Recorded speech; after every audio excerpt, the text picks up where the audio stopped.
Salut à tous et bienvenue dans un nouvel épisode du Front Office. Ça y est, une semaine est terminée. On attaque notre premier Rewind semaine 1 et comme toujours, je suis avec Alex. Salut Alex. Salut Jérôme, salut à tous. Bon, le setup va rester même que l'année dernière. On va faire un rapide retour sur les ligues des bowlers que vous pouvez notamment suivre grâce à un super site que Marc a mis en place. Donc n'hésitez pas à aller voir leur tweet, leur bio. Je sais plus exactement où est-ce qu'il l'a rangé, mais c'est facile à trouver. Pour ceux qui savent pas de quoi Jérôme parle, c'est une ligue organisée par les Fantasy Bowlers avec beaucoup de créateurs de contenu, de Touchdown Actu, du Free Agent, de Café Crème Sport, du Coach Corner Club, nous, les Fantasy Bowlers, et j'en oublie sûrement un ou deux. Et du coup, je regrette de m'être lancé là-dedans. Je vais aller vérifier qui y reste, mais voilà, et où du coup, on s'affronte entre guillemets tous. Ah, il y a The Trick Play, évidemment, Zone Sport US, Coach Corner, voilà. Donc, j'ai dit toutes les personnes qu'il fallait. Et voilà, c'est assez cool, c'est bon délire. Et voilà, donc toutes les semaines, on va vous donner les infos de cette ligue et du trophée Fantasy Bowlers, pareil, organisé par les Bowlers en 3 divisions. Pareil, allez voir leurs tweets et n'hésitez pas à vous mettre entre guillemets, à vous signaler pour éventuellement remplacer ceux qui lâcheraient l'affaire l'année prochaine, si ça vous intéresse. Après avoir fait une bonne promo de nos camarades, notre promo quand même, @ le front office, à peu près sur toutes les plateformes, donc en tout cas toutes celles où on est, hein. Twitter, on a un compte Insta qui pour l'instant ne vit toujours pas. Pas de compte Insta. En vrai, j'ai des petites idées, mais je préfère pas teaser des trucs qui ne seront pas forcément faits. Donc voilà, je dis juste abonnez-vous pour le jour où peut-être il y aura quelque chose. YouTube et Twitch, du coup là où il y a tous les lives, sachant que sur YouTube il y a aussi tous les podcasts. Ouais. Donc Alex, attaquons la fantasy. Et toi, tu as fait un carton plein. J'ai fait un carton, j'ai battu SIP de Café Crème Sport sur la ligue, du coup sur la ligue des légendes. Et sur le trophée des bowlers, j'ai aussi gagné. Donc belle semaine pour moi. La seule fois où j'ai perdu, c'est contre toi sur une autre ligue et contre un autre pote aussi. Mais sur les 9 ligues que j'ai, 7 victoires, c'est content. Franchement, ça démarre bien cette saison. Ça se passe plutôt bien. Bah écoute, moi 1 sur 2. Je bats Elio dans la Ligue des légendes et je perds contre Lucho en division. Gros match serré où on s'est rendu coup pour coup à coup de Tyreek Hill de mon côté et de Brandon Ayuk du sien. Donc autant dire qu'on a fait un peu sauter les scores.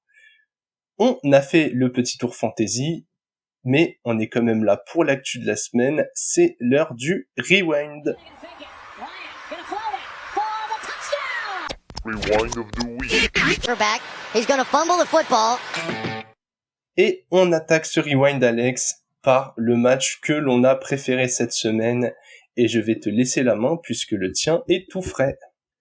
Tout frais, ouais. Alors préféré, oui, pour, on va dire pas pour les fans des Bills, ça c'est sûr. Peut-être aussi pas pour les fans des Jets, mais en tout cas, c'était un match intéressant. C'est du coup le match de cette nuit entre les Bills et les Jets qui a fini 22-16 pour les Jets en prolongation.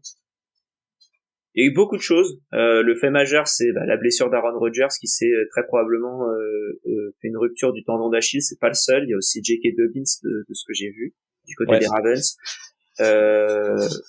Sûrement fin de saison. Alors il a pas beaucoup joué du coup avec les Jets et on verra ce que ça donne. On espère pour lui que c'est pas ça, mais c'est très mauvais signe. Il a été du coup remplacé par Zach Wilson, qui a pas été si catastrophique que ça, je trouve, comparé à ce qu'on pouvait attendre et les différents les différentes choses qu'on a vues de lui. Il a bien été aidé par ce running back, je trouve, notamment Cook pour les passes qui ont été désignées, on va dire les plays préparés pour des passes pour des running backs. Il était bien là, Cook, pour ça. Et on a aussi vu Breece Hall de retour complètement de sa blessure. On n'était pas sûr, on savait pas trop ce que ça pouvait donner parce qu'on l'avait vu sur des appuis, c'était bien, mais c'était pas le genou qui nous faisait peur. Là, il y a pas de doute, le mec est là, il est trop fort, il a fait des énormes runs et je crois qu'il est à 10 portées pour 127 yards. Enfin, c'est il a une course de 83 yards. C'était elle était impressionnante, même s'il a manqué de burst ou d'endurance à la fin. Je sais pas trop comment on peut dire ça, mais très clairement de panache à la fin. Mais... l'accélération était impressionnante. Après, je sais pas si c'est le défenseur qui va très vite ou lui qui faiblit, mais ouais, quand même ultra rassurant après la blessure qu'il a eue, quoi. Ouais, on a aussi vu une triple interception de Jordan Whitehead, le safety. On s'attend pas forcément à ce qu'il fasse 3 interceptions dans un match. L'année dernière, le record c'était 6 sur une saison. Ouais. Là, il est à 3 déjà. C'est pas une performance anodine. Et moi, c'est un peu un point, c'est Josh Allen qui a pris je trouve énormément de risques dans ce match-là. Alors des fois ça paye. On a une passe pour Gabe Davis où il est en triple coverage et la passe elle est parfaite. Et quand je vois la passe partir, je me dis, en sachant que du coup j'ai re-regardé le match et j'avais vu que Whitehead faisait 3 interceptions, je me suis dit celle-là c'est sûr c'en est une. Non, ça passe. Il y a aussi une autre fois où il court, du coup sur le play, je crois juste après, il fait une passe pour Diggs après une course un peu chelou et ça finit sur un touchdown. Donc c'est très bien. Et des fois, c'est pas, c'est des risques qui sont pas exceptionnels. Il y a un gros cachou là pour DeAndre Harty qui est justement intercepté. Deontay Harty qui est intercepté par Whitehead. Et il y a un fumble en fin de match. Donc c'était pas fabuleux, je trouve, de la part de Josh Allen. Je continue de parler parce que j'ai beaucoup aimé ce match. Il y a le TD de Garrett Wilson dont il faut parler parce que celui-là, il est, il va faire le tour de tous les réseaux sociaux. Si vous l'avez pas vu, tapez Garrett Wilson et vous le verrez. Un touchdown où il récupère la balle, il se la lance un peu et se la ramène alors qu'il se fait tirer au sol par le défenseur. Le talent. Ouais. Clairement, Garrett Wilson, il est impressionnant. Ouais, clairement. Et ensuite, la fin de match, elle est folle aussi. On a le field goal de l'égalisation qui fait poteau rentrant. Quand tu le regardes à vitesse réelle, tu sais pas si ça rentre ou si ça sort. Fabuleux. En plus, tu le vois arriver le truc, tu dis ah ouais, ça va passer tout juste. Puis après la balle, elle part à gauche. Tu te dis ça va pas passer. Poteau, tu dis oh. Et puis t'entends pas les fans des Jets crier, donc tu sais que ça passe. Et puis pour finir, évidemment, comment finir le match autrement que sur un retour de punt d'un rookie non drafté pour le touchdown, il s'appelle Gibson, j'avais jamais entendu parler. Sauf quand Tonton Latrell a dû faire le non, il a même pas fait le rundown de tous les joueurs, c'était Eagles, Florida Gibson. Donc voilà. Donc super match et mon match de la semaine demain. Ouais, je te comprends. Écoute, moi j'ai pris l'autre match qui a dû plutôt subjuguer les gens, hein, la victoire des Dolphins 36-34 sur le terrain des Chargers. Et comment ne pas commencer par la performance de Tyreek Hill, qui a tout simplement reçu pour 215 yards et 2 TD en 11 réceptions. La connexion que Hill et Waddle ont avec Tua, c'est impressionnant. Vraiment, t'as l'impression que cette attaque peut aller absolument n'importe où. Alors, tout n'a pas été parfait dans le match, comme d'habitude, et malheureusement, on va encore dire que je tape sur les Chargers, mais la gestion des temps forts, temps faibles, je la trouve catastrophique. Vraiment, j'ai l'impression qu'il y a un problème d'intelligence football presque au niveau du coaching staff. Et là, je tape vraiment pas sur les joueurs, mais c'est impressionnant. T'as l'impression qu'ils avaient la main sur le match et ils arrivent pas à l'enterrer. Alors, est-ce qu'ils ont du mal à appeler les bons jeux au bon moment, à faire écouler le chrono quand il y a besoin de le faire, à concéder peut-être des jeux plus courts de temps en temps, mais vraiment pour éviter que le match devienne une orgie offensive et que du coup tu sois soumis à ce rythme effréné que peuvent imposer les Dolphins en attaque. Je sais pas trop, faudrait que je le revoie encore et encore et que j'essaye vraiment de comprendre quel type de jeux sont concédés quand, mais vraiment le match il a été impressionnant dans une première semaine qui m'a pas non plus subjugué, honnêtement. Je pense qu'on a dégagé les 2 matchs qui étaient à peu près les 2 vraiment stimulants. Il y en a eu d'autres qui étaient serrés, mais où le contenu était un peu moyen. Hein. Le match de mes Titans contre les Saints, dans le contenu, c'est clairement pas ouf. Le Vikings-Bucks, c'est pas génial non plus. Donc voilà. Je pars plutôt sur ce match. À noter, intéressant, le partage de portée de balle entre les 2 running backs des Chargers, Joshua Kelley et Austin Ekeler. Ils ont porté 16 ballons chacun, je crois. Donc intéressant quand même de voir les différences d'approche qu'il y a entre l'ancien staff et là l'apport de Kellen Moore pour l'offense. Très clairement, il a envie de faire comme il faisait à Dallas l'année dernière avec Zeke et Pollard, utiliser 2 joueurs complémentaires. Donc ça, j'ai trouvé ça intéressant. Mais il y a des choses qui se changent jamais, quoi. Mike Williams qui se blesse encore dès la première semaine, c'est quand même des signes qui ne trompent pas. Quand même, petit point positif pour les Chargers, j'ai apprécié leur défense contre la passe. C'est un peu dur à dire quand tu prends 200 yards de Tyreek Hill, mais j'ai trouvé qu'il y a des joueurs, en tout cas, qui avaient essayé de faire le taf. Alors, on va pas reprocher à J.C. Jackson d'être plus lent que Tyreek Hill, c'est le cas de tous les cornerbacks de la ligue, mais j'ai trouvé qu'il avait... dans la ligue. Ouais. J'ai trouvé qu'il avait été quand même présent sur quelques plays. Derwin James a fait aussi quelques bonnes interventions, parce qu'il n'a pas fait d'interception. Et franchement, il y a eu de la présence parmi les joueurs du backfield défensif, mais voilà, je trouve qu'il y a encore un problème de plan de jeu global. Et ouais, côté Dolphins, Trey, il a rassuré. Il a pas pris d'énormes chocs, il a lâché le ballon quand il fallait. Déçu par le jeu au sol, en revanche. Il y avait personne, hein. Ouais, il y avait que Mostert, certes, mais en soi, quand t'as pris Akane, c'est le même profil que lui. Et le fait qu'il soit toujours pas allé chercher Akane, il est blessé, hein. Oui, je sais. Ouais, pour ça, je disais, en fait, ils sont allés chercher Akane, mais c'est le même profil que Mostert en plus jeune. Globalement, c'est un joueur qui a une énorme accélération, mais qui est pas un tank, qui va te prendre 25 portées par match. Et en fait, il manque quand même d'un joueur comme ça qui peut, quand on a besoin, juste faire 3 yards en allant tout droit dans la ligne, qui fait écouler le temps, qui permet à tout le monde de souffler, qui va pas fumble. Mostert, c'est sympa quand il y a une ouverture, mais c'est pas suffisant, et j'ai quand même envie de voir les Dolphins aller chercher autre chose, quoi. Ouais, après, bon, là, d'un autre côté, quand t'as un Tyreek Hill qui est sur des rythmes de 3655 yards sur la saison, 187 réceptions et 34 touchdowns, est-ce qu'on a besoin d'un running back? Non, t'as gagné, et justement, c'est bien que tu soulignes ça, mais même, il va bien sûr pas tenir ce rythme-là, même s'il fait une énorme saison, mais les Dolphins sont allés gagner un match très important contre une équipe qui sera sûrement à la lutte avec eux pour une place en play-off. Ouais, clairement, et en plus de ça, du coup, ça fait un tiebreaker, donc ça c'est top, et parce que tu les joueras qu'une seule fois, donc si t'es à égalité, tu passes devant, et les Dolphins qui gagnent un match en n'ayant jamais mené du match sur un play offensif. Ouais, ça c'est fou. Ils étaient menés, donc à part à la fin quand ils posent le genou au sol, quoi, mais ça compte pas. Donc ouais, non, super. Moi, je suis très content. Hein. C'est cool. Bah, je m'attendais à une victoire, mais je m'attendais pas à une victoire type Dolphins Chargers, Dolphins Ravens, etc. J'étais un peu plus confiant en la défense. Par contre, ça c'est un motif d'inquiétude, je trouve, de la part des Dolphins.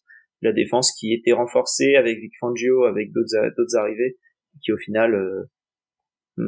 Disons que ça s'est pas vu sur ce match, quoi. Non, clairement pas. Allez, Alex, on enchaîne et je te rends la main. Parle-nous de ta top équipe de la semaine. Je te propose que tu commences et ensuite on va parler de ma top en même temps que ta flop. Ok, bah écoute, ça me va très bien.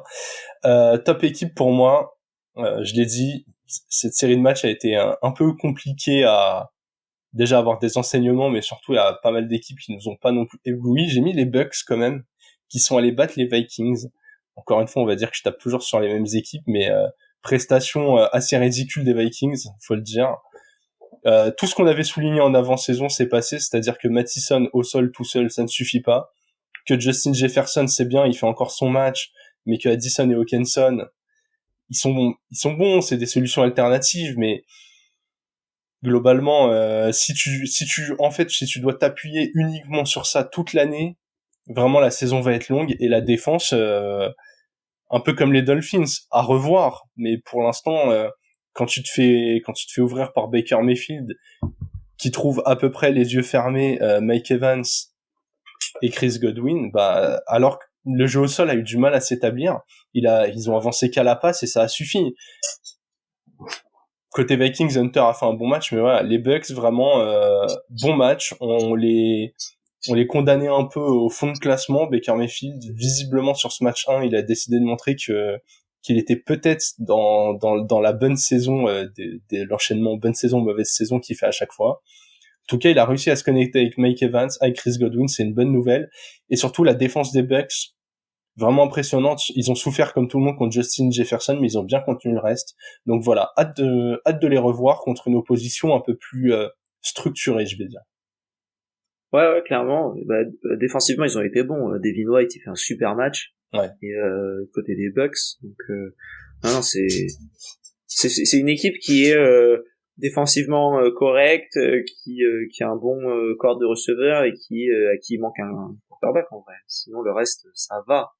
Oui, Pas oui, fou, mais ça va. Enfin, en fait, c'est une équipe qui peut tranquillement, si Baker Mayfield est correct, je dis pas bon, je dis pas mauvais, etc. Je dis il est correct. L'équipe, pour moi, elle fait les playoffs. Elle peut gagner la division. C'est une incertitude tellement grande que tu peux pas savoir. Ouais, ils peuvent, comme quasiment toutes les équipes de leur division, même si le Falcons Panthers a commencé à donner des premières infos. Ouais, il y en a une où je suis pas si d'accord que ça maintenant, mais ok. Ma top équipe, moi c'est les Cowboys. Comment ne pas parler des Cowboys? 40-0 face aux Giants en match de division. Ils ont pas voulu arrêter. L'attaque était bonne, la défense était bonne. De toute manière, quand tu quand tu prends pas de points sur un match complet, même quand tu mets les backups, c'est que t'es incroyable. J'ai même pas vu l'attaque des Cowboys faire un match si fou que ça entre guillemets. C'est ce que j'allais dire, ouais. Ils ont même pas été si dingues. Ils ont juste avancé quand il fallait, mais sans briller. Ouais, 2 interceptions de la part de la défense. 7 sacs, un bloc qui est transformé en touchdown. C'est fabuleux. C'est fabuleux et que quand ils ont mis les backups défensifs, ils ont continué de flinguer tout le monde. Ouais. C'est-à-dire que voilà, les mecs, ils étaient bons en titulaire, ils ont mis les backups ont dit nous on veut jouer aussi, on veut pas, y a pas de pitié et on défonce tout le monde. Et j'adore cette mentalité, surtout quand tu joues 2 fois une équipe dans une saison, de dire là on les fume, on va les fumer et comme ça même si on perd le deuxième match, le tie-break il est pour nous parce que là ils perdront pas 41-0 au match retour. Donc, fabuleux de la part de ces Cowboys, ont entre guillemets bien été aidés par l'incompétence des Giants et de la ligne offensive, mais je vais te laisser parler des Giants qui est ta flop team. Ouais, exactement. Et en fait, c'est même pas tous les Giants que j'ai envie de mettre en flop team, c'est la ligne offensive. Elle était cata. Elle était plus que cata. En fait, et dans les indicateurs aussi, hein. J'ai vu dans les indicateurs que je crois c'est la partie droite de la ligne qui est avec Evan Neal et je sais plus le deuxième, mais le right guard et le right tackle qui sont je crois 59e et 59e sur les passes sur les notes Pro Football Focus de ligne offensive de leur poste, et que tous les sacs venaient de la droite. Tout ça sur 62, hein, pour faire une référence du classement. En gros, ils ont pris tous les... Il y a une paire de tackles, voilà. Une paire de tackles, une paire de guards. Il y a 32 équipes, donc sur 64, pardon. Mais 59 sur 64, c'est je suis même pas sûr que ce soit sur 64, parce qu'il faudrait qu'il y en ait 2 qui jouent dans chaque match. Oui, c'est vrai. Parce que les centers, ils en ont noté que 29 au moment où j'avais regardé. Ah oui, parce qu'il manquait un match et on a bien qui avait fait 2. Ouais, ok, logique. J'ai rien dit. Mais vraiment, mais catastrophique cette ligne. J'ai même pas envie d'accabler Daniel Jones, j'ai pas envie d'accabler les receveurs, même si j'ai pas trouvé les receveurs très très affûtés quand les ballons arrivaient sur eux. Mais hyper compliqué de mettre du rythme pour eux. Vraiment, le ballon était snappé. Daniel Jones, il devait jeter un coup d'œil à droite, à gauche, il y avait 2 joueurs sur lui. Donc, il avait une demi-seconde pour jeter une passe ou essayer de bouger. Et quand tu vois le niveau des defensive tackles et des linebackers des Cowboys, et ça résulte en 7 sacs, quoi. Sachant que la ligne avait des trous, et qu'en plus, ils étaient obligés de faire une prise à 2 sur Micah Parsons pour le ralentir. Cette année, ils ont décidé visiblement d'utiliser Parsons différemment. L'année dernière, ils essayaient de l'isoler énormément pour des 1 contre 1. Là, cette année, ils ont plutôt dit, écoute, tu vas régaler les autres, mais très clairement, on te met en menace numéro 1. Soit ils viennent te double team, soit tu fais le boulot. Et en fait, ça ouvre des brèches de ouf. Mais ouais, cette ligne offensive, elle a vraiment rien stoppé. Du coup, pas d'ouverture quasiment pour Saquon, qui s'est pas si mal débrouillé. Daniel Jones, il a à peine pu lancer la balle. Vraiment, ce bordel au niveau des receveurs des Giants, au bout d'un moment, il va falloir établir une hiérarchie, comprendre qui fait quoi. Faut qu'ils trouvent des indicateurs, qu'ils trouvent du rythme pour se connecter avec certains gars, mais Jalin Hyatt, ok, c'était son premier match, mais à un moment, il fait un drop, il est tout seul, c'était cata, enfin. Moi, tu vois, c'est pour ça que de base, j'ai hésité, je me suis dit non, je mets pas les Cowboys en top team, parce qu'en fait, je trouve que ce match, on n'apprend rien. On savait que la défense des Cowboys était forte, On savait pas à quel point. Mais moi, je les mets en top team, notamment parce que les backups m'ont impressionné. Et dans le sens où, même quand il y a un blessé, j'ai confiance dans cette défense. Ouais, ok, ouais, ça je comprends. Il y a plus de profondeur que l'année dernière, mais ouais, j'avais trouvé l'attaque des Cowboys très moyenne. Enfin, ils ont fait le taf, mais sans plus. Mais ouais, tu gagnes 40-0, tu gifles une équipe. Pour moi, les deux, c'est à revoir contre oppositions différentes. Ouais. Bah, les Giants, ils jouent, je crois qu'ils jouent comme qui ils jouent? Les Cards? Très bonne nouvelle. Pour se remettre. Crois, hein. Attends, j'ai ouais, si, c'est ça. Vu que je crois que j'ai un Daniel Jones en fantasy qui est revanchard et qui attend une défense. Et les Cowboys, ça joue les Jets. Bon test. Très bon test. Ouais. Pour tout le monde. Bon Alex, je vais te laisser parler de ta flop team qui a très longtemps voyagé chez moi entre flop team et fumble, donc vas-y, fais-toi plaisir. Bon, les Bengals, Kata, 3 points contre les Browns, une attaque vraiment, Joe Burrow, il a fait le braquage du siècle. Il a signé son extension la semaine dernière, il a signé 275 millions, derrière il nous pond une bouse. Ah ouais, non mais là c'est fabuleux. T. Higgins qui arrive pas à attraper un ballon, il fait 0 sur 8. Défensivement, ils se font ouvrir. C'est enfin ouvrir, ils prennent 24 points, mais en même temps, il y avait pas grand-chose à faire d'autre du côté des Browns. Et puis c'est les Browns. J'ai rien contre eux, mais t'as pas perdu contre les Eagles 24-3 non plus, quoi. Donc et surtout que les comment dire, Deshaun Watson, il fait un touchdown, une interception. Je sais pas, j'ai l'impression que ils ont perdu énormément du jour en attaque. Ils ont réussi à rien, à part Mixon qui a réussi un peu à avancer, mais ils l'ont pas fait trop courir. Le reste, c'était nul. Et il y a Daxton Hill qui fait du coup l'interception. Mais en fait, je sais même pas le problème. C'est-à-dire que les Browns ont été nuls ont été nuls. J'exagère. Ils ont été corrects. Ils ont juste fait le boulot, mais ils ont pas été flamboyants encore. Voilà. En fait, t'as l'impression que t'as même pas perdu contre une équipe fabuleuse. Ouais. Non, mais clairement, ils ont été très solides, mais ils ont pas été fabuleux de ouf, quoi. C'est pas genre ils ont sorti leur match de l'année. Non. Et Jérôme Ford, il prend 15 portées, il avance de 36 yards. En fait, tu te dis, mais bon, Nick Chubb, évidemment, 18 pour 106, il a fait 4 pour 21 à la réception. Enfin, Chou, le train Nick Chubb, dès que tu lui offres une ouverture. Ouais. C'est qui? C'est le gars des Cowboys qui nous dit, le gars de Cowboys France qui nous dit, chaque fois que j'entends Nick Chubb est le meilleur runner de la ligue, je bois. Là, il risque d'être... continue à boire, parce que je vais le répéter. continue à boire, Mathieu. Mais ouais, non, mais en fait, là, voilà, j'ai l'impression que les Browns ont gagné, parce que les Bengals étaient nuls, et les Bengals ont perdu parce que les Bengals étaient nuls. Ouais. Et moi, ça me fait très peur pour la saison à venir pour les Bengals. Moi, je vais pas prendre non plus de conclusion hâtive comme ça, mais tout à l'heure, tu te posais la question du problème. Moi, je vais te dire le problème, c'est qu'ils ont un boulard énorme. T'as Ja'Marr Chase qui passe son temps à répéter à qui veut l'entendre que Joe Burrow est le meilleur QB de la ligue. Ils sont là à s'auto-congratuler, et encore, j'utilise ce mot-là pour pas être vulgaire, mais très très clairement, les Bengals sont le problème de cette équipe qui se pense déjà arrivée parce qu'ils ont joué un Super Bowl. Moi, je le dis très clairement, il y a un côté ultra nombriliste, c'est je veux le plus gros contrat de la ligue, mon QB c'est le meilleur de la ligue, on est la meilleure escouade de receveurs de la ligue. Mixon qui t'explique qu'il prend un pay cut parce que ultra heureux de se dire qu'il va gagner ici, non, c'est bon, arrête de nous faire la chanson, on sait très bien juste que t'allais pas avoir d'oseille ailleurs, c'est tout. Genre au bout d'un moment, vraiment, les Bengals, faut qu'ils arrêtent de regarder les Chiefs en se disant les gars, on arrive, on est sur la même marche que vous. Ce n'est pas vrai. Les Chiefs ont gagné plusieurs fois et Patrick Mahomes est de très loin le meilleur QB de la ligue. Regardez plutôt à droite et à gauche et faites attention que le bolide des Jaguars vous dépasse pas. Faites attention qu'il n'y ait pas une autre équipe comme ça qui sort du bois. Dans les sports, il y a encore autre chose. Là, faut faire même gaffe à la division. Parce que autant les années d'avant, il l'a gagné, là, je suis même pas sûr qu'il la gagne. Et du coup, comme tu dis, oui, il y a des équipes qui peuvent te passer devant en wildcard, mais la division, elle est même pas... Ça va être compliqué, parce que moi, les Browns, j'ai pas été surpris de ce qu'ils ont fait. C'est pas encore flamboyant, ils ont encore des réglages à faire, mais on l'a dit lors des previews, c'est le genre d'équipe qui vraiment, ils sont à pas grand-chose d'être ultra dangereux.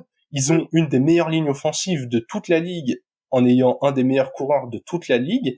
Ils ont un QB, voilà, il fait un TD, une interception, il est mobile, faut encore enlever un petit peu la rouille qu'il y a dans les bras, mais très clairement, je pense qu'il sera capable de sortir quelques gros matchs. Il a couru pour un touchdown. Voilà. Ouais. Ils ont une bonne escouade de receveurs et la défense, elle est très très bonne. Elle est très très bonne. Donc, on va dire que là, dans la division, moi, l'équipe si tu prends que les premiers matchs et tu te dis si ça reste comme ça toute la saison, qui est premier, qui est dernier, je mettrais Ravens, Browns, Steelers, Bengals. Là, on est dans l'overréaction, mais les Steelers m'ont moins déçu contre les Niners que les Bengals l'ont contre les Browns. Ouais, après voilà, on sait que les Bengals, ils ont un plus gros mais bien sûr, potentiel mais ça va de talent pour rebondir. Etc. Mais on va pas clipper ça parce qu'on veut pas faire des comment dire du putaclic, mais globalement ouais, moi je suis assez déçu de la part des Bengals, c'est pour ça que je les ai mis là-bas. Et ouais, après la semaine prochaine contre qui ils jouent la semaine prochaine, je l'ai dit mais j'ai oublié. Bengals, ça joue les Ravens. Oula, bah je garde ma phrase que j'avais en tête. Non mais très clairement voilà, on est un peu dur avec eux. On l'a dit, il faut pas non plus surréagir, mais au bout d'un moment, retrouver de l'humilité, c'est vraiment pour moi c'est le maître mot pour eux. Faites ce que vous savez faire. Oui, ils ont une bonne escouade, oui, ils ont un top quarterback. Pour l'instant, vous n'êtes pas encore arrivé, remettez tout en place et on avance quoi. Ouais, et en plus c'est l'année dernière du coup où ils avaient démarré en perdant contre les Steelers, ils avaient ensuite perdu contre les Cowboys et on s'était dit ah ouais, c'est la digestion. C'est la digestion du Super Bowl. Est-ce que là on est à peu près sur la même chose tu démarres un peu en pensant que t'es, comme tu dis, ou tu penses que t'es trop fort et t'arrives et tu te prends une claque dans la gueule la première semaine, la deuxième semaine et ensuite ensuite t'es reviens peut-être. Ouais, non mais oui, peut-être, mais bon, au bout d'un moment, va falloir arrêter ce schéma. Écoute Alex, on va rester dans le négatif, on va enchaîner avec nos fumbles. Et toi, tu as une équipe qui a gagné. Explique-nous. J'ai un fumble récupéré, moi. C'est-à-dire que les Commanders m'ont fait peur. Oui, c'était mal parti. Déjà de 1 parce que je les avais dans le Survivor, donc de garder une équipe et de faire en sorte qu'elle gagne, et tu peux la choisir qu'une fois. Le truc est organisé par les Fantasy Ballers, on est 100 et quelques je crois dessus, donc c'est cool. Mais ouais, les Commanders, quand tu regardes le match, bon après la Red Zone ils ont pas voulu nous en montrer trop du match contre les Cardinals, pas grand chose à voir, mais c'est comment on dit en anglais, c'est putrid, c'est affreux. C'est heureusement que Howell il a quelques jambes pour courir et te faciliter la vie, parce que si t'avais un QB stoïque, là pour moi tu perds le match. Ouais, je suis totalement d'accord. Donc, les Commanders, faut quand même souligner, voilà, Howell c'était son deuxième match titulaire en carrière, sachant que le premier c'était en fin de saison dernière. Ouais, bien sûr. Non mais enfin pour moi les Cards t'es censé gagner tous les matchs. Ouais. Pour moi ils sont censés faire 0, enfin ils sont pas censés faire 0, ils feront pas 0, ils font 2, 3, mais ce sera 3 matchs où tu te diras pourquoi ils ont gagné là. Et ben là on était pas loin du match où on se disait mais pourquoi ils ont gagné là. Et heureusement qu'ils font un dernier quart-temps où ils gagnent 10-0 le quart-temps pour aller gagner le match 20-16. Mais sinon c'était cata. Joshua Dobbs avait l'air d'être le meilleur QB sur le terrain pendant un moment, et ensuite bah pas du tout. Et ouais, le trio de receveurs m'a un peu déçu, le duo de running back m'a un peu déçu aussi du côté des Commanders. Et défensivement c'était pas trop ça. On attendait Chase Young, il était pas là, mais c'est pas en mode il était invisible, c'est qu'il était pas là. Et ouais, non, déçu, mais bon, ça gagne, donc tant mieux. Mais pas trop de motifs d'espoir là-dessus. Ouais, petit carton jaune à Eric Bieniemy qui n'a pas grand chose en place. Hein. Vraiment, la vente de Antonio Gibson, c'est le nouveau Jerick McKinnon. J'attends de revoir ça, quoi. Bah là, il a fait 3 pour 9 à la course, 1 pour 10 à la réception et un fumble perdu. Voilà, merci. On te revoit dans 3 semaines si Brian Robinson se fait un bobo. Ouais, c'est ça. Écoute, moi je suis très dans le boulard aujourd'hui, mais mon fumble c'est la suffisance des Broncos qui ont perdu d'1 point face aux Riders. Ils avaient le match en main. vraiment, j'ai l'impression que les mecs se sont arrêtés de jouer.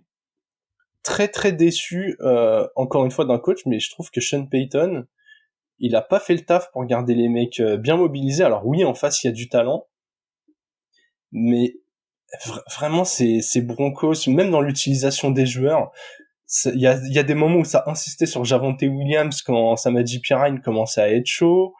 Il y avait ce côté de Wilson, ok, il distribue bien le ballon, mais du coup, ses receveurs, ils prenaient pas de rythme. Alors, Sutton, on s'attendait à être receveur 1, mais derrière, les gars utilisent Marvin Mims pendant toute la pré-saison pour qu'il voit à peine le ballon sur le premier match de la saison. Sutton, en lui retirant son touchdown, c'est pas le receveur 1. Le receveur 1, c'est Adam Trautman. Ouais, Trautman, et il y a un autre avec un nom original que je ne connaissais pas qui a fait un bon match aussi. Oui, il y a Brandon Johnson. Je pensais encore à un autre. Il y a pas un mec avec un nom composé qui a marqué un TD ou qui a fait quelques réceptions? Ah si, on a Lil Jordan Humphrey. Voilà, Lil Jordan Humphrey, qui avait un nom très très stylé, je trouvais. Quelle classe. C'est pas son daron qui s'appelait Jordan, il s'est dit, vas-y, lui, je vais l'appeler Lil Jordan. Ouais, plutôt que Jordan deuxième du nom. Son frère, il s'appelle Jordan the Second, et le troisième, c'est Jordan Junior. Non, mais voilà. C'est bien de vouloir donner confiance à Russell Wilson, je suis un bon game manager, je distribue le ballon, nan et tout, mais ouais, j'ai trouvé que ces Broncos n'avaient pas réussi à être tueurs ni en attaque ni en défense. Surtain tenait très très bien Davante Adams dans le 1 contre 1. Adams était obligé d'aller s'aligner dans le slot, et à l'opposé de Surtain, c'était l'horreur. Ouais, c'est ça que, comment il s'appelle, Jacoby Myers fait un bon match Mais d'ailleurs. Jacoby Myers, il fait un match énorme parce que vraiment, n'importe quel autre cornerback qui n'était pas Pat Surtain était catastrophique. Ouais. C'était décevant. Jacoby Myers, du coup, qui est arrivé du côté des Riders, du côté de la part de New England, qui fait, du coup, sur son premier match, 9 réceptions sur 10 targets, 81 yards et 2 touchdowns. Ouais, vraiment très beau match. Donc, ouais, les Broncos qui se mettent en difficulté d'entrée, en perdant contre un rival de division, contre une équipe qu'ils étaient censés battre s'ils voulaient respecter leurs ambitions. Et très clairement, si la défense a rassuré un peu, j'étais pas non plus waouh, quoi. Non. Par contre, Jacoby Myers, du coup, gros match. Moi, j'ai beaucoup aimé du côté de ses Riders. Jimmy Garoppolo, je trouve qu'il a fait un match plutôt correct. Ok, ouais. Mais dans la même veine que Russell Wilson. Dans mon avis, t'avais un peu c'était pas un miroir, mais oui, c'était des game managers, ils ont mis le ballon là où il devait aller, et puis sans après, plus, quoi. Russell Wilson, bon, c'est bien mieux que ce qu'on a vu la saison dernière. Donc, oui, pour moi, c'est un motif de satisfaction de ce côté-là. Et mais ouais, côté réception, en l'absence de Judy, c'est pas ouf, quoi. Ouais, très clairement. Et Tim Patrick aussi, qui s'est encore blessé et qui est en pré-saison, qui jouera pas la saison. Donc, voilà. À revoir pour ces Broncos, voilà, qui ont quand même raté le coche, et une défaite qui pourra peut-être compter en fin de saison. Alex, on va terminer sur une note positive pour cette partie Rewind, notre trick place, qui est le petit truc bien ou inattendu qu'on a envie de souligner. On a tous les deux un QB, je laisse la parole au tien. Pour moi, c'est Jordan Love du côté des Packers, qui nous a fait son premier match en tant que starter, on va dire. Je crois qu'il en avait déjà fait. Est-ce qu'il en avait démarré? Ouais, je crois qu'il avait démarré un match sur un... Ouais. En tout cas, il a pas joué beaucoup de matchs, quoi. Mais en tout cas, son premier match en tant que starter officiel d'une franchise et pas en tant que remplaçant du QB blessé. Il a fait 15 sur 27, ce qui est pas ouf, mais il a fait 245 yards, 3 touchdowns, aucune interception. Une victoire 38-20 contre les Packers. Contre les Bears, oui, bien sûr, merci. Il a un peu couru aussi. Bon, pas énormément, mais voilà. Une distribution du ballon qui était plutôt bonne, sachant qu'il n'y avait pas Christian Watson et que t'as perdu pas mal de receveurs.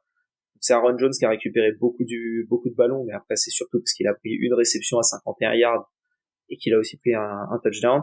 Luke Musgrave, le tight end, qui est arrivé et qui fait un bon boulot. Romeo Doubs qui prend 2 touchdowns sur 4 réceptions. Et voilà, AJ Dillon qui a fait le taf aussi à la réception, parce qu'à la passe c'était à la réception, parce qu'à la course c'était Kata. Ouais. Mais voilà, ça a bien distribué alors qu'il n'avait pas beaucoup de cibles. Et du coup, je suis assez content. Ça annonce de bonnes choses. Je pense toujours qu'il manque un receveur dans cette équipe-là. Ce sera Watson, t'inquiète pas. Pardon? Ce sera Christian Watson. Ouais, mais après, même Jayden Reed a fait un match correct. Correct. Il a fait 2 grosses réceptions. Donc, Tu sais quoi, motif de satisfaction de côté de ces Packers, notamment contre les Bears qui s'étaient renforcés défensivement. Et ça s'est pas vu. Ça s'est pas trop vu. Alors après, comment il s'appelle TJ Edwards a fait un bon match avec 14 tacles. Tremaine Edmonds en a fait 8. Là, on parle de 6 tacles solo pour Edwards et 7 tacles solo pour Edmonds. Donc, les arrivées ont fait du bon boulot. Même Ngakoue qui a fait un sac. Mais ce qui était là avant, Non, mais très clairement, pour moi, ça a été un des matchs les plus riches en enseignements. C'est-à-dire que les Packers ont fait exactement ce qu'ils sont censés faire toute la saison s'ils veulent être un minimum compétitifs. Ils ont rien forcé, ils ont pris ce que la défense leur donnait et ils ont avancé comme ça. Là où les Bears ont été ultra fouillis, ils ont du talent, mais va falloir réussir à mettre tout ça bout à bout pour que ça fonctionne, quoi. Bah ouais, et puis en plus, comment il s'appelle, Justin Fields, il a plus couru que tous ses running backs confondus. Ouais, bah oui, non, mais l'utilisation des running backs, je pense qu'on en reparlera un jour chez les Bears, mais il va falloir faire autre chose. Hein. DJ Moore qui a été complètement bloqué par Jair Alexander. Mais voilà, en tout cas, mon trick play, c'est Jordan Love, super, et les Packers, un peu plus... Enfin, c'est bien. Écoute, je crois que j'avais dit les Packers qui gagnent dans la preview, et tu m'avais dit... Pourquoi? J'ai hésité, hein. Voilà. C'est un des matchs où, ouais, je pensais quand même que les Bears allaient au moins bien démarrer, surtout contre un rival de division, mais oui, non, mais tu nous avais expliqué pourquoi, et du coup, ils peuvent toujours dire que les Bears leur appartiennent, et... Voilà, c'était clairement l'idée. Donc, ça a bien fonctionné, je suis content. Bon, écoute, je veux aussi parler d'un quarterback un tout petit peu plus vieux que le tien, vu que c'est Matthew Stafford. Un tout petit peu. Match vraiment impressionnant, donc les Rams qui ont giflé les Seahawks, comme tout le monde pouvait le prévoir d'ailleurs, encore une surprise de cette semaine. Je crois qu'ils ont gagné du coup 30-13. Il a distribué merveilleusement bien le ballon, et pas juste comme un game manager. Beaucoup de gens ont critiqué Stafford avant saison pour sa déclaration en mode je suis un peu déconnecté de mes coéquipiers plus jeunes, on n'est pas trop dans le même monde, je connais à peine leurs prénoms. Là, globalement, il a montré que sur le terrain, les mecs, peu importe le nom ou le numéro, si le gars est tout seul, il a le ballon, quoi. Il a trouvé, donc mon chouchou, Puka Nacua, j'en ai assez parlé en avant-saison, très clairement, pas de Cooper Kupp, pas de problème. Il a aussi trouvé énormément de Tutu Atwell. Je crois que les deux ont fait 119 yards chacun. Vraiment impressionnant. Limite, Van Jefferson a été le moins bon du trio, en droppant notamment une passe qu'il avait dans les bras. On va dire que, comment il s'appelle, Van Jefferson, il a gardé son rôle de receveur 3. Oui, exactement. Il a juste pas compris qu'il y avait pas Cooper Kupp et Robert Woods autour, mais... Il a vu à côté, il a dit, je suis toujours receveur. Il y a deux mecs. Il y a Puka Cooper Kupp, hop, et Tutu Atwell Robert Woods, là, Robert Atwell. C'était Tutu at very well. Ouais, voilà. Very good. Mais ouais, non. En tout cas, quand Stafford va bien, c'est très clairement toujours un des QB les plus talentueux à la passe. Il l'a montré là. Et d'ailleurs, c'était presque inquiétant pour Geno Smith, qui lui a déçu sur son premier match. Donc ouais, hâte de revoir les deux équipes. Encore une fois, je trouve qu'il n'y a pas eu beaucoup d'enseignements sur cette première semaine. C'est un peu le maître mot, mais est-ce que les Rams, ça leur promet une saison énorme? Je suis pas sûr. Est-ce que les Seahawks, ça leur promet l'enfer? Je ne suis pas sûr non plus. Non, pas sûr.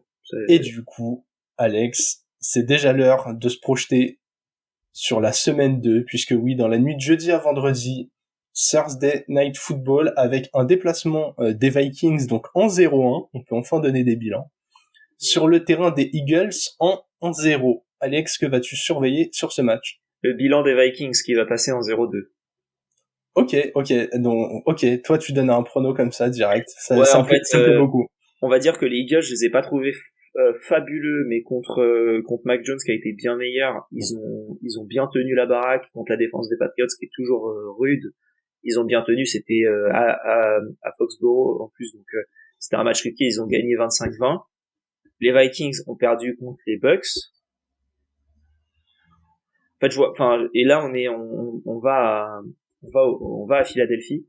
J'ai aucun motif d'espoir du côté des Vikings et aucun motif de réelle crainte du côté des Eagles.